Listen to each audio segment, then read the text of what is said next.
OpenAI Sam Altman'ı neden kovdu? Yapay zeka dünyasında sırada ne var? Geçtiğimiz cuma akşamı ABD'de borsalar kapandıktan sonra teknoloji dünyasında son yılların en beklenmedik olaylarından biri gerçekleşti.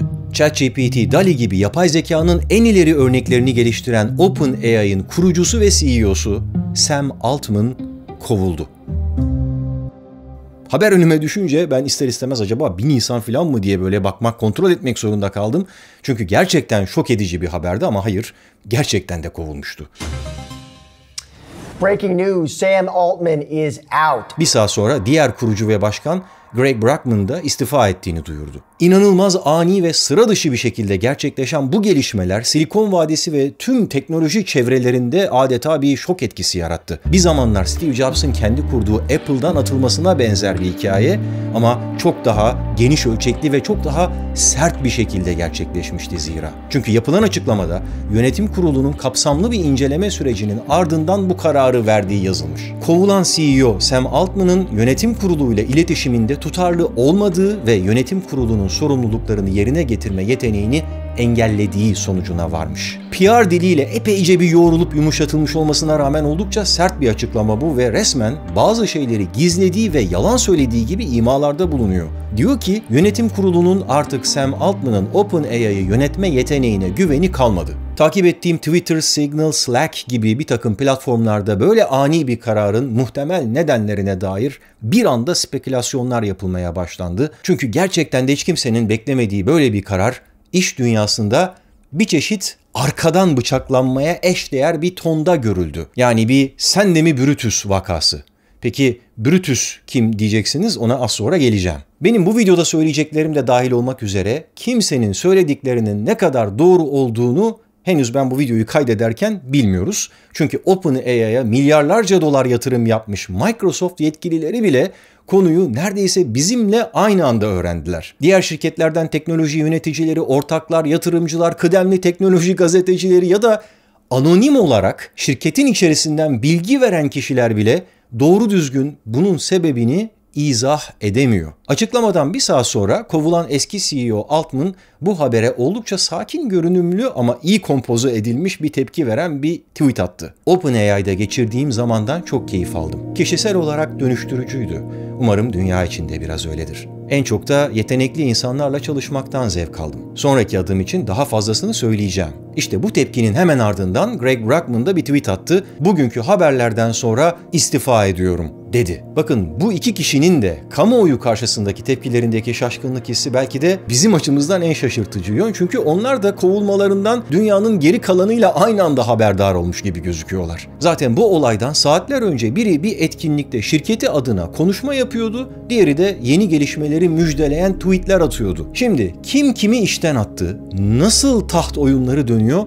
Bunu bir analiz etmeye çalışalım. OpenAI aslında tümüyle kar amacı gütmeyen bir organizasyon olarak kurulmuştu. Burada organizasyon şemasında da görebileceğiniz gibi sonradan aynı isimli ve kar amacı olan ticari bir şirket daha kuruldu ve Microsoft gibi bir takım yatırımcılar da bu organizasyona dahil oldular. Ancak en tepede bir yönetim kurulu var ve alttaki tüm yapıyı onlar kontrol ediyor. Bu fotoğrafta toplam 6 kişiden oluşan o yönetim kurulunun 4 üyesini görüyoruz. Sam Altman, kurucu ve CEO, Greg Brockman, kurucu ve başkan, Ilya Sutskever, kurucu ve başbilimci, Mira Murati, CTO. İşte bu 4 kişiden en güçlü görünen ikisi artık orada değil. Bunlar bir yıl önce teknoloji gündemini bir daha geri dönülmez bir şekilde değiştiren, tüm zamanların en hızlı büyüyen ChatGPT'sini duyuran insanlar. Honestly, it's kind of hard for me to believe that this day is here. Duyurduklarından 5 gün sonra 1 milyon kullanıcıya ulaşarak bir rekor kırmıştı ChatGPT.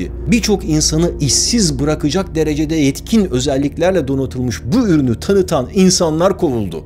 Yani yapay zeka nedeniyle işsiz kalan ilk insanlar olarak da tarihe geçtiler diyebiliriz. Böyle bir karar için diğer yönetim kurulu üyelerinin hepsinin onların aleyhine oy kullanmış olması gerekiyor. 6'dan ikisi gittiğine göre 3'e 3 olamayacağına göre dolayısıyla bu fotoğraftaki diğer 2 kişinin de onların aleyhine oy kullanmış olmaları gerekiyor. Zaten ilk olarak Arnavutluk asıllı Mira Murati'yi geçici CEO olarak duyurdular ama asıl mesele fotoğraftaki 4. kişide düğümleniyor. Çünkü bu olaydaki Brutus o gibi gözüküyor. Ilya Sutskever. O da OpenAI'nin kurucularından biri ama daha da önemlisi yapay zeka teknolojisi konusundaki asıl beyin o. 17 Kasım olayında da bu konuyu onun tetiklediğini düşünen kaynaklar var.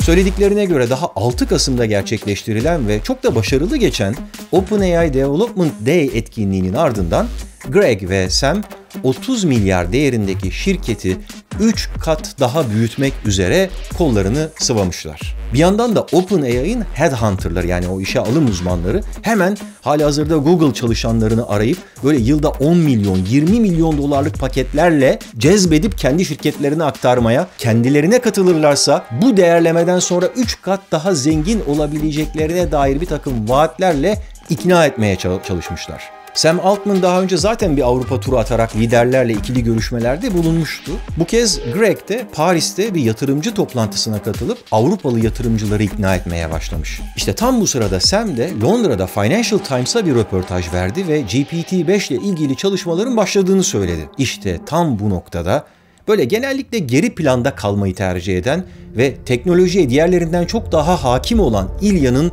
aşırı öfkelendiği konuşuluyor. Bu yatırım toplama turu onu hem şaşırtmış hem de muhtemelen bunlardan haberi olmadığı için oldukça tedirgin etmiş olmalı. ChatGPT'nin kullanıcı sayısı hızla artıyor ve bu kapasiteyi kaldıracak yeterli sunucuları da yok. Zaten 14 Kasım'da tam da bu sebeple ChatGPT Plus üyelik alımlarını bir süreliğine durdurmak zorunda kalmışlardı. Ve ardından ben de dahil olmak üzere birçok kullanıcıya aylık $20 üyelik ücretlerinin sonradan değil de peşinen tahsil edileceğine dair bir e-mail gönderdiler. Yani nakit akışında ve kaynaklarda bir problem yaşadıkları kesin. Ve işte bu şekilde 17 Kasım Cuma gününe geliyoruz. Yine söylentilere göre bu toplantıda İlya iki genç mühendisine bir sunum yaptırıyor ve bu hızlı ilerleyişin potansiyel tehlikelerini anlattırıyor.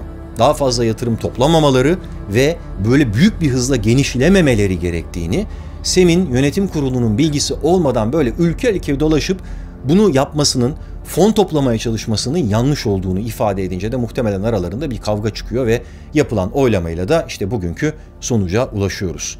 Dediğim gibi tüm bunlar spekülasyonlardan ibaret. İşin gerçek yüzünü tüm derinliğiyle henüz bilmiyoruz. Yine söylentilere göre Sam Altman kişisel ilişkilerini kullanarak yeni bir yapay zeka şirketi kurmak için para toplamaya başladı bile. Ve hatta pazartesi günü, yani bu videonun yayınlandığı pazardan bir sonraki gün yeni şirketi kurduğunu anons edebilir diyorlar. Ama olaylar henüz sıcakken bugün duruma baktığımızda İlya Sutskever, yani OpenAI'nin bilimsel başarılarının ardındaki parlak zeka ve aynı zamanda Altman'ın kovulmasının ardındaki ana karar verici gibi görünüyor. Peki kim bu İlya? Kendisi yapay zekanın olası tehditlerini bu dünyada en iyi bilen kişilerden biri. Bakın daha 2019 yılında iHuman adlı bir belgeselde ne demiş? The future is going to be good for the AIs regardless. It would be nice if it were good for humans as well.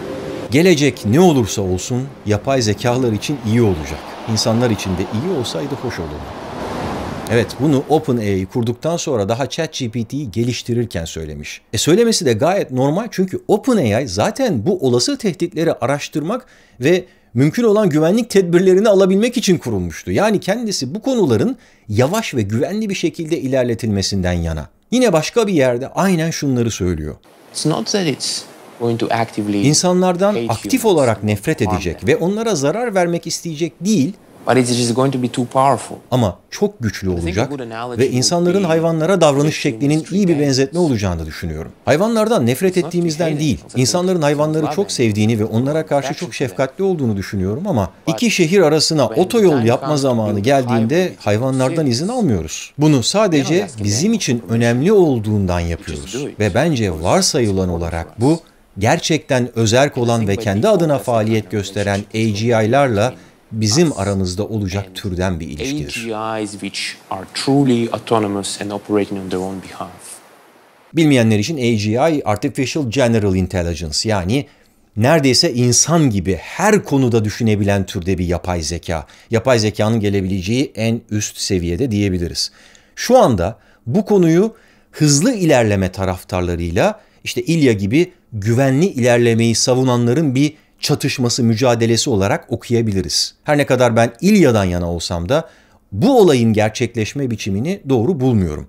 Böylesine büyük bir potansiyeli taşıyan organizasyonun çok daha temkinli, çok daha stratejik bir şekilde hareket etmesi gerektiğini düşünüyorum. Zaten 2 hafta kadar önce Guardian'ın hazırladığı bir başka mini belgeselde yine bizzat kendisi şöyle demişti. AI is a great thing because AI will solve all the problems that we have today. Yapay zeka harika bir şey. Çünkü yapay zeka bugün sahip olduğumuz tüm sorunları çözecek.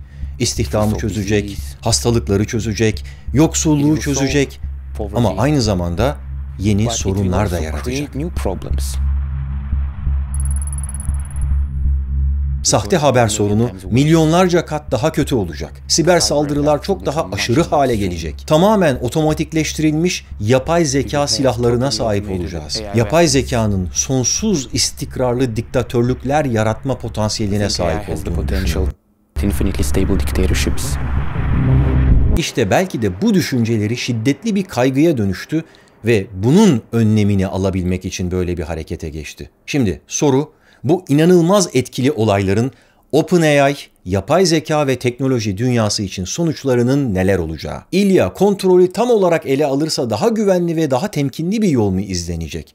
Ya da %49 ortak olan Microsoft yöneticileri bu konuda ne düşünüyor? Gerçi Satya Nadella OpenAI ile anlaşmanın güvende olduğunu söyleyen böyle son derece nötr bir açıklama yaptı ama düşünsenize 10 milyar dolarlık yatırım yaptığınız geminin kaptanının kovulduğunu tüm dünya ile beraber öğreniyorsunuz. İnsan ister istemez orada biraz sinirlenir diye tahmin ediyorum. Bu bölünme yapay zeka güvenliğini önemseyenlerle ne olursa olsun onu hızla büyütelim diyenler arasında süregelen mücadeleyi nasıl etkileyecek bunu henüz bilmiyoruz. Tek bildiğimiz OpenAI yönetim kurulunun Altman'ı kovmasının bir gecede yapay zeka endüstrisini ve topluluğunu kökten değiştirdiğidir. Yakında daha birçok değişikliği de bekleyebiliriz.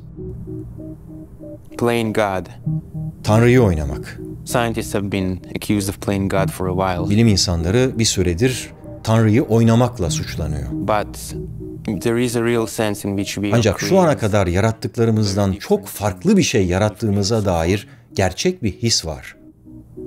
Evet, yani kesinlikle kendi hedefleri olan, tamamen özerk varlıklar yaratabileceğiz. Ve bu çok önemli olacak.